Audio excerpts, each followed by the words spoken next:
Баршаңызға қайырлы күн, достар. Бүгін осындай өте дәмді асқабақтан оладьи дайындайтын боламыз. Жасау жолы оңай, кез келген қыз-келіншектердің қолынан келеді және өте дәмді болып шығады. Балаларыма қатты ұнады.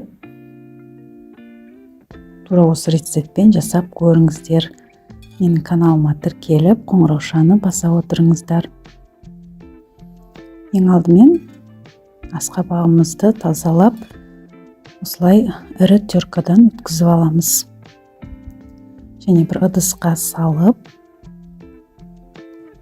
үстіне 2 жұмыртқа саламыз.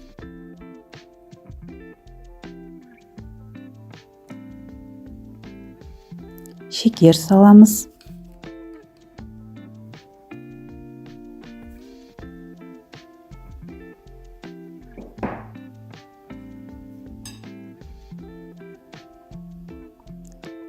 Айран құямыз.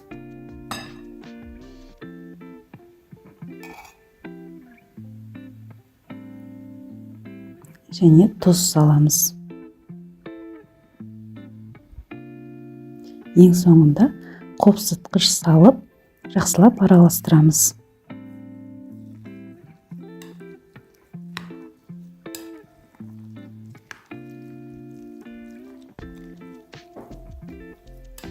Жақсылап араластырдық.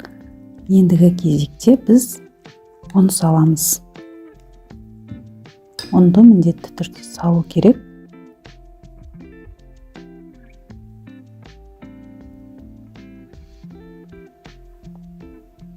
Ұнды салып, қасықтың көмегімен бір келкі масса шыққанша жақсылап араластырамыз. Міне осындай қоюлығы осылай болып шықты. Бір келкі болды барлығы. Енді табамызды қыздырып, шамалғанда май тамызып, жақсылап жағып, майды көп құймаймыз. Себебі біздің оладьйіміз күйіп кетуі мүмкін. Және осылай қасықтың көмегімен домалақ етіп құйып шығамыз.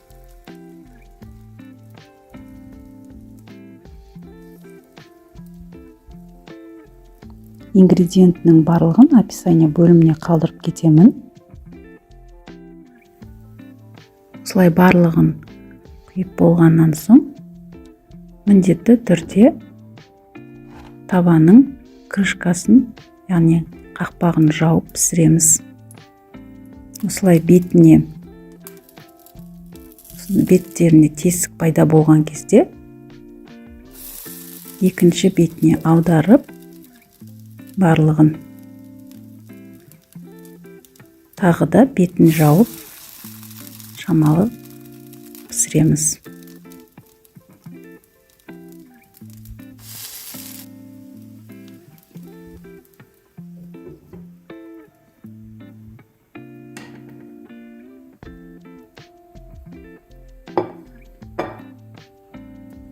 Беті буланып, пісіп жатыр. Міне біздің оладьйіміз пісті. Екінші жағын аударып көріп жатырмын. Шайға тез осылай пісіріп жесеңіздер болады. Тағында екінші бөлігін пісіріп көрсетіп жатырмын. Тура солай пісіріп аласыздар.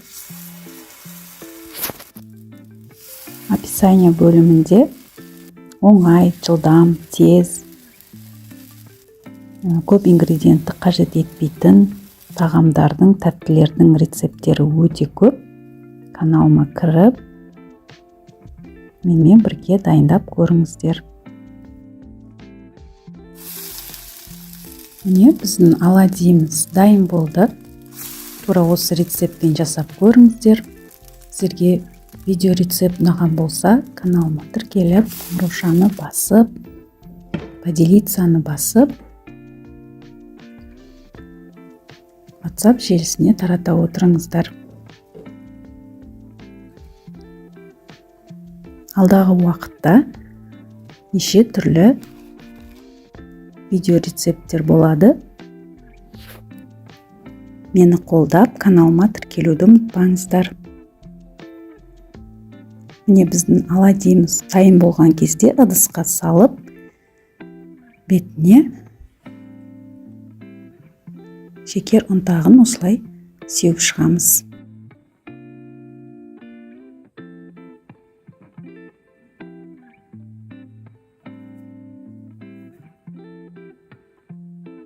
Тәтті болғанын қаладым.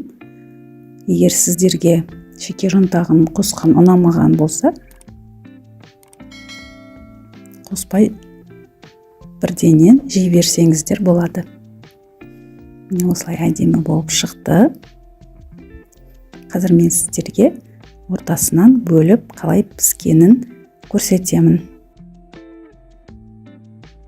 Міне, ортасының барлығы піскен, өте жұп-жұмсақ, ауызға салса еріп тұрады. Видеоны соңына дейін көргендеріңізге рахмет. Сіздермен бірге болған Гүлнұр Темировна.